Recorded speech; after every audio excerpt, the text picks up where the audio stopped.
Sarah flipped through a travel magazine, a restlessness gnawing at her. The images weren't just pictures anymore. They were an escape. Lush rainforests dripped with a vibrancy her everyday life lacked, the promise of exotic flavors and unknown adventures whispered from every glossy page. She wanted this, needed it. But Mark, bless his practical socks, would balk at the cost, the disruption to their carefully constructed schedule. A bit out of our price range, wouldn't you say, love? Mark startled her out of her reverie. His tone wasn't mean, just rooted in their reality of mortgages and sensible savings plans. Maybe a weekend camping trip sometime? We could do that. Camping. Sarah shuddered inwardly. It wasn't him, just all that beige sensibleness he seemed to embody. Successful, steady, reliable, and predictable to the point of suffocating her. The gym was usually mindless reps and the dull hum of pop songs on repeat. But today, he was there. New. A burst of energy that cut through the monotony. Lean and toned, his laugh was uninhibited, contrasting so sharply with Mark's quiet chuckle. When their eyes met, there was an instant magnetism, a promise of something different, something she couldn't quite name. Alex, he'd said, and the way he lingered on her name sent a thrill through her. The gym became a secret stage, fueled by stolen glances and quick exchanges. He noticed the Bali magazine under her arm one day. Always dreamed of going there, she confessed, surprised at her own boldness. We should. His response was immediate, his voice low and conspiratorial. Make that dream a hell of a reality. The lie blossomed over restless nights and texts buzzing beneath the table while Mark talked about his workday. Girls' trip to Cancun, she told him, the words slipping out far too easily. A girl's trip was something he could accept, something he wouldn't question. And that thrill of deceit, of creating her own escape with Alex, was exhilarating. It took a week of choreography to secure time off from work, a cover story about a friend needing a break. The day her bags were packed, Sarah wasn't just leaving, she was breaking free. Bali was sensory overload. The air itself, thick with the scent of frangipani and incense, felt heady compared to the sterile familiarity of home. Alex at her side was a constant current of energy. He led her down winding market lanes filled with spices in colors she'd never imagined, coaxed her into bargaining duels with smiling vendors, and somehow got her to try durian despite the gag-inducing smell. It was terrifying, exhilarating, everything her life wasn't. Fingers tangled together under the table in quiet beachside restaurants, the unspoken secret a constant buzz between them. Stolen afternoons in hidden coves, his touch a revelation, her guilt a nagging mosquito she swatted away with defiant sips of her cocktail. This wasn't just a holiday, it was a reawakening. What'll you tell Mark? Alex asked one twilight. His voice, usually full of laughter, had an edge. Girl stuff. He doesn't ask much, but deep down, a kernel of panic was taking root. Back home, the lies felt heavier. The lingering scent of Bali followed her, a ghost of the woman she'd become. Every time she touched Mark, even just a casual brush, her skin crawled with guilt and a traitorous thrill. He wasn't stupid. The way he lingered over her Bali photos, a tightness in his jaw that wasn't there before, screamed it. Had a good time? The question was so neutral she almost missed the undercurrent. Wonderful, she chirped, stacking photos on the table. You should really see these markets. Did you miss me? He cut her off, quiet and lethal. He knew. Some part of her, maybe the coward, was weirdly relieved. It meant the pretending could stop. But the other part, the one hooked on Bali and Alex's intensity, screamed in protest. This was a mess, but a mess she'd created. She had to own it now, whatever that meant. Sarah was playing with fire, and she knew it. The thrill of meeting Alex had lost its shine, replaced by a frantic need to keep her secret. Lunch hour became a game of hide and seek, ducking into that dingy cafe near the office, her heart a frantic drum in her chest. The risk made his kisses hotter, his touch more forbidden, but it was starting to feel like a noose tightening around her neck. He'd call her at work now, low and insistent, ignoring her hissed pleas to stop. His presence seeped into her office, a ghost that only she could see. Nights were worse. Mark's snoring hadn't bothered her for years, but now it was a soundtrack to her guilt-riddled insomnia. She'd text Alex under the covers, the blue glow of her phone a dangerous beacon. Then she'd lie awake with shaking hands until dawn washed over her, feeling hollow and desperate. She'd started taking long, scalding hot showers hoping to wash the traces of Alex off her skin. Alex wanted more. No more Bali escapes, no more snatched moments between meetings. He wanted her, all of her. The texts grew harsher, the threat of exposure weaving through every whispered, "I love you." His patience was wearing thin, the time for playing games was over. "Pick a side," he'd hissed during one of their lunch dates. "Or I will." The words echoed in her head, a terrifying ultimatum. Then Mark found it. The earring. It must have slipped off in their bed, an impossibly tiny bit of glittering evidence that felt like a bomb in her meticulously constructed house of lies. "Sarah?" His voice was eerily calm, the earring dangling from his fingers. That's not mine. I would never." The words trailed off, useless against his quiet gaze. He didn't yell, didn't accuse. But the silence screamed the truth louder than any dramatic outburst ever could. The ground seemed to tilt beneath her feet. This wasn't just an affair. It was a wrecking ball, and everything she'd built with Mark was about to come crashing down around her. Mark changed overnight. The quiet simmering she'd sensed morphed into a glacier, remote, untouchable.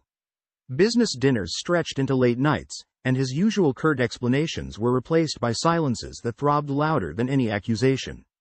The few times he did speak, his words dripped with an icy contempt that cut deeper than shouting ever could. Fear gnawed at her from the inside out, a constant dread of what he was planning, what he knew. The envelope landed in the middle of the breakfast table like a declaration of war. Inside weren't legal documents, nothing official yet. Photos. Glossy snapshots of herself with Alex.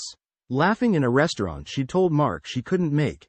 Kissing beneath swaying palms on a beach that should have been hers and her husband's alone. It was all there, every lie ripped open for the world to see. Every careless moment, every whispered endearment was now evidence of her betrayal. Well? His voice cut like a whip crack, and she realized she'd been staring at the photos too long. This wasn't a civilized negotiation, this was brutal warfare.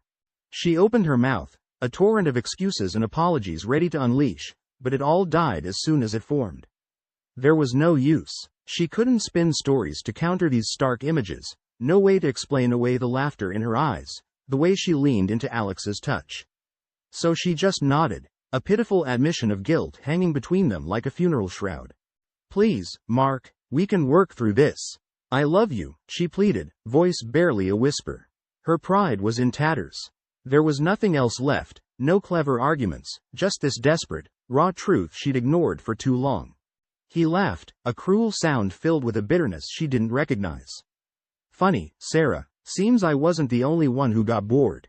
The next photo dropped from his hand. It was a woman, young and pretty in the way that Sarah suddenly felt old and brittle. She wasn't laughing with Mark. She was nestled against his side, her possessive hand resting on his thigh. Sarah realized with a sickening lurch that this wasn't a photo grabbed in a moment of weakness. This woman was familiar. Someone Mark had been seeing for a while. "Guess we were both looking for an escape, right?" The words were pure venom, twisting inside her, turning the guilt into a rage she'd never felt before.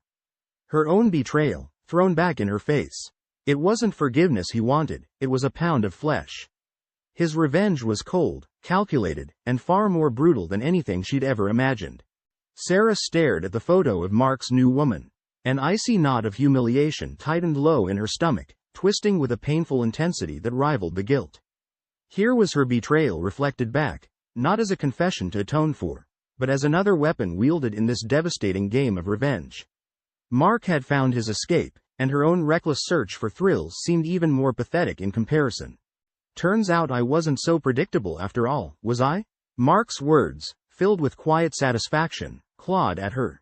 This pain, this wretched humiliation, was something she'd inflicted not only on herself but on the man she had sworn to love. She'd broken them both, shattered something that no amount of begging could ever fix. That night, the house, their house, was suffocating. Every shared memory screamed out from the two pristine surfaces, mocking her ruined dream of a happy marriage. It reeked of hypocrisy, of lies.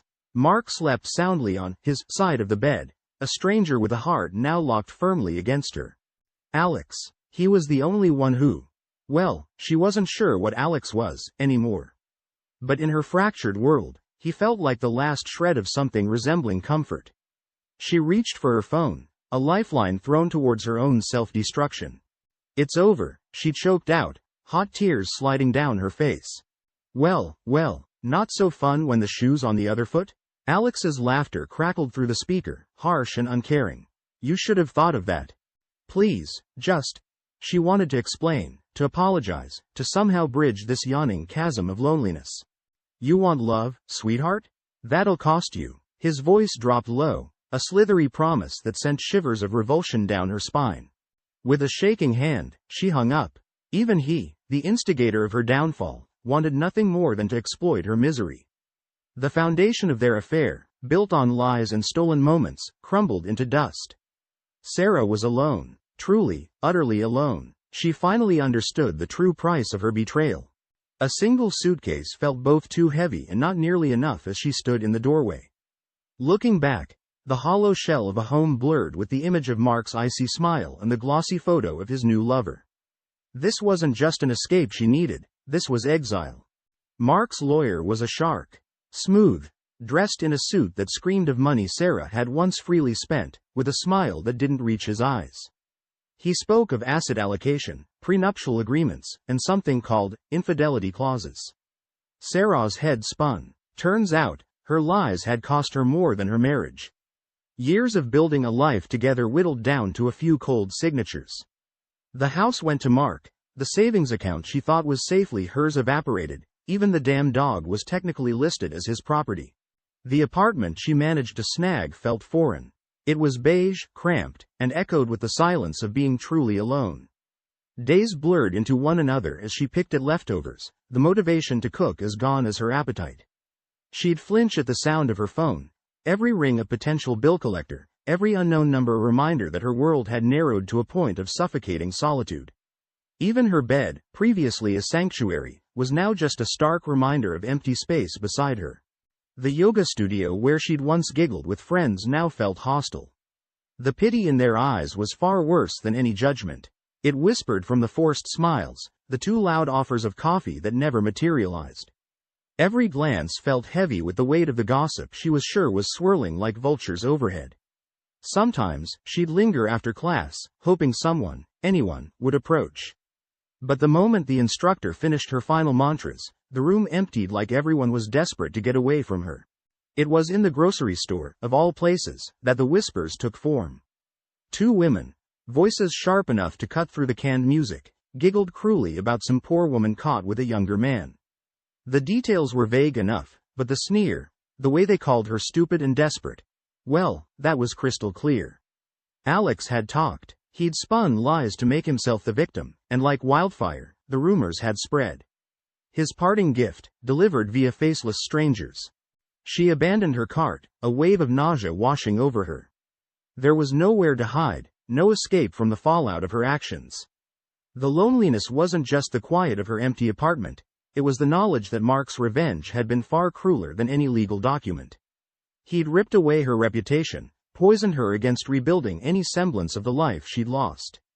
This, it seemed, was the final sting in a punishment she'd brought upon herself, a lifetime sentence of isolation. Sarah found solace in the generic anonymity of a chain coffee shop. Bland, beige, and populated by people too engrossed in their phones or too numb from their daily grind to notice her. It was far from the trendy cafes she'd frequented with Mark, but here, at least, no one would whisper behind well-manicured hands. Her cappuccino sat untouched, growing cold as Sarah zoned out. The world existed a safe distance away, muffled and slightly out of focus, exactly how she needed it right now. But a ripple of awareness broke through when a woman sat down at the table across from her. There was something vaguely familiar, even under the two bright lights and the harsh angles they cast on the woman's face. Her eyes, those were the giveaway. Large, dark, ringed with a sadness that mirrored Sarah's own. It was the same haunted look she saw in the bathroom mirror every morning, the look that never truly faded even if she plastered on a forced smile for the grocery store cashier. You don't have to order anything. Just needed someone. The woman's voice was a shaky whisper, the words tumbling out in a rush. Sarah realized this cafe wasn't anonymity, it was neutral ground for two broken souls. Me too, she offered up, surprised at her own admission. Their shared look needed no further explanation. It wove a tapestry of loss, pain, of broken trust stitched together with a thread of bitter recognition. Sarah couldn't fathom any small talk, couldn't offer empty platitudes of, "it'll get better," when she hadn't experienced that herself. It took a few beats for the woman to blink, her hand fiddling with her coffee stirrer. "It's the eyes. Everyone keeps looking away." The simplicity of the statement was heartbreaking. Mark had cut deep with his meticulously planned revenge. Sarah finally met those haunted eyes straight on. "You're Sarah, right?" The one Mark left for. The woman's name, Lisa, hovered just out of reach. No denial, just a flicker of resignation before a small, humorless laugh escaped her lips. "Yeah, me. Turns out fairy tales don't always end in Prince Charming, huh?" A wave of something Sarah couldn't quite define washed over her. Not sympathy, not anger, but a strange prickle of pity. This woman. She'd been ensnared in Mark's web of revenge, an unfortunate pawn in his carefully crafted game. Sarah, for all her faults, had at least known what she was getting into with Alex. Lisa had likely been blinded by love, seduced into an escape that was just another, crueler trap. The newsflash on the TV above the counter shattered the heavy silence. A slick businessman, all sharp suits and practiced smiles, was plastered under the headline, "Fraud Investigation." As that, Sarah trailed off, a jolt of dread shooting through her. Lisa looked up, and the blood drained from her face. "Oh God, that's Alex. They finally caught him." Alex's face kept popping up on the news. Women, several of them, were stepping out of the shadows, their stories echoing Sarah's own in chilling detail. Seduction, hollow promises, and the threat of exposure when the thrill wore off. He'd spun a web of deceit, using affairs as weapons for financial gain. Sarah watched with a strange detachment as his carefully constructed image crumbled. This wasn't justice, not really, but it was something like vindication. Proof that he was the monster, not her. The guilt, always simmering under the surface, became a little less suffocating. She'd been stupid, reckless, but never intentionally cruel. Alex had been a predator. And for all the damage Mark had inflicted on her, there was a small, stubborn flicker of satisfaction that his revenge scheme was also backfiring. Her phone buzzed. That damn unknown number again. Mark. She hesitated. Every exchange with him lately had been barbed, filled with the echo of what they'd done to each other. But Lisa's haunted face haunted her. The thought of her falling prey to the same kind of manipulation that had devastated Sarah was unbearable. The text was clipped, devoid of his usual veiled threats. "Lisa needs to know about Alex. Can you meet her?" There was a desperation in his tone that jolted her, a stark contrast to the composed, controlled Mark she'd known. The meeting with Lisa was stilted, awkward. They circled each other like wary animals, the cafe buzzing around them. But when Sarah spoke, outlining Alex's pattern of emotional blackmail, it was like a weight lifted from Lisa's shoulders. Not disbelief, just a bone-deep weariness that mirrored Sarah's own. "What do you want me to do? File charges? Drag all this out?" Lisa's voice was dull, devoid of any youthful sparkle it might have once held. "No. Just leave. Don't give him another chance to ruin you too." Sarah wanted to offer more, some flicker of hope that it would get better, but those words rang hollow even in her own ears. And she did leave. A few days later, Mark texted with a terse, "She's gone." Just like that. Another ruined fairy tale, another casualty of Mark's bitter game of vengeance. Sarah wasn't sure if she'd saved Lisa from heartbreak, but the thought that she'd prevented further manipulation, further destruction, eased the guilt clawing at her just a fraction.